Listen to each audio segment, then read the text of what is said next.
મારું નામ વિજય તોગડિયા છે। હું રાજકોટ રેવન્યુ બાર એસોસિએશનનો સેક્રેટરી છું। અમે અમારું એસોસિએશનની અંદર 700 સભ્યો છીએ। રેવન્યુ લગત નાના માણસો હોય કે એડવોકેટ હોય, એના કાંઈ પણ પ્રશ્નો હોય એની રજૂઆતો અમે કલેક્ટર સાહેબને કરવા આવતા હોઈએ છીએ।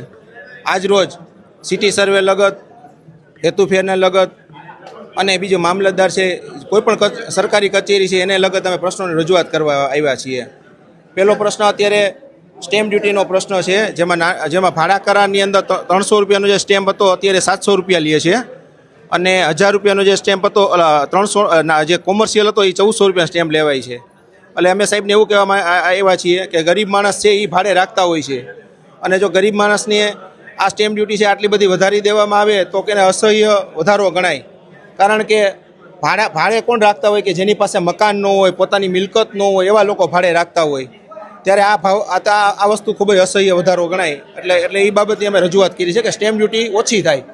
બીજો પ્રશ્ન એવો છે કે જ્યારે બિનખેતી કરવા આવે, હેતુફેર કરવા આવે, ત્યારે એને લગતા અભિપ્રાયો છે એ સ્ટેમ્પ ડ્યુટીના લેવાતા હોય છે। ત્યારે પાવર ઓફ એટર્નીનો એક અભિપ્રાય લેવાય છે। પાવર ઓફ એટર્નીની અંદર કૌટુંબિક પાવર ઓફ એટર્ની હોય, બ્લડ રિલેશનમાં પાવર ઓફ એટર્ની હોય, છતાં એની અંદર મોટી રકમની પેનલ્ટી લઈને પેનલ્ટી કરવામાં આવે છે। એટલે એક રજૂઆત એમની પણ હતી।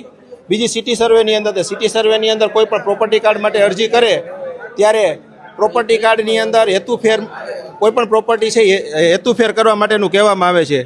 હવે વાસ્તવમાં એવું છે કે હેતુફેર કરવા માટે એપ્લિકેશન આપવામાં આવે ત્યારે 9 મહિનાથી દોઢ વર્ષથી એની અરજીનો નિકાલ નથી થતો। એટલે કલેક્ટર સાહેબને એ પણ રજૂઆત કરવામાં આવ્યા છીએ, પણ હવે એવું છે કે નવા કલેક્ટર સાહેબ આવ્યા પછી એનો નિકાલ પણ સારો છે અને તંત્ર પણ ઘણું એક્ટિવ થયું છે। એટલે એ બાબતથી અમને ઘણી રાહત છે। સાંજ સમાચાર ફેસબુક પેજને લાઇક કરો, વિડીયો શેર કરો અને વધુ વિગતવાર સમાચાર માટે sanssamachar.net વિઝિટ કરો।